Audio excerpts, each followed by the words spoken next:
Hi, I'm Sophie, and I'm going to take you through this playbook on turn called Alex the Delight Planner. The idea with this is to help people who are experiencing depression symptoms where you usually stop doing stuff that's pleasurable, which makes you feel worse, to break that cycle of like avoidance and withdrawal and start to have more meaningful and rewarding experiences that are like authentic and fun to them. So that's what this is about.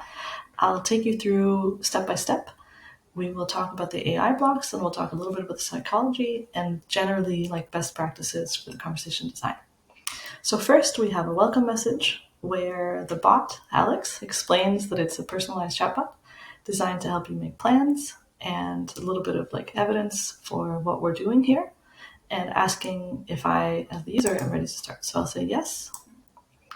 And then we will move to the consent button here, to the consent block, where I'm being asked for permission to send notifications and I'm being given some information about like data security, privacy. So I'll agree here as well. Then the bot's going to ask me about my name. This is a question block. So I'll say my name is Sophie.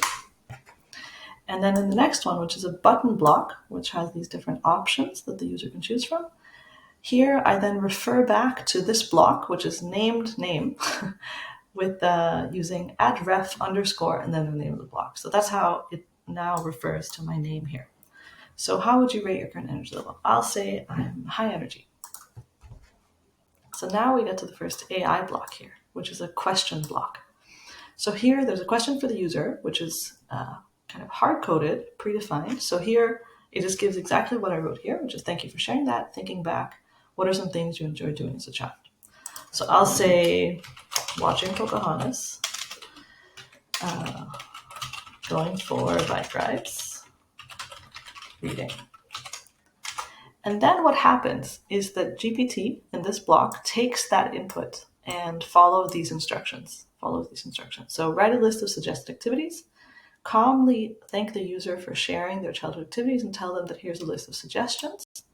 Keep the response short, use emojis, use their energy level and their favorite childhood activities that they just told you. So this is just referring back to their last input, their last written input.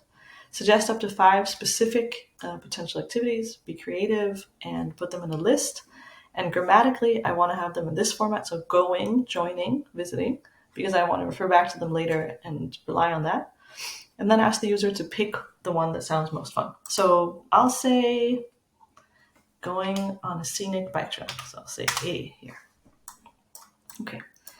So then we get to this next block, which is a text block, and it's a little bit confusing because I've called it classify response. We'll see an actual classify block, but this is a text block. Is asking GPT, okay, give me just the name of the activity that the user chose in lowercase, nothing else. Here's the list, and here's the choice that they made. So then, and I'm saying don't reply with the generated text. So I don't want it to output it. I just want it to save it as this classify response. So then I refer to it here in the next question block where it says, great, nice choice. Let's get specific and make a plan. When in the next week would be a good time for you to try going on a scenic bike trail? So ref a classify response. I'll say Sunday. So this is a way psychologically of getting people to pre-commit to doing something. That's important. Okay, so it now says evidence shows that it would be helpful to plan it, to add your plan to your calendar. So I'll say, yeah, sure, that sounds good. And then it's going to go down here, ask another button question, which is, okay, please exit this chat and open your calendar and do it. So I'll just pretend to do that on my phone and continue. And I'll stop the video here and do the second part in just a second.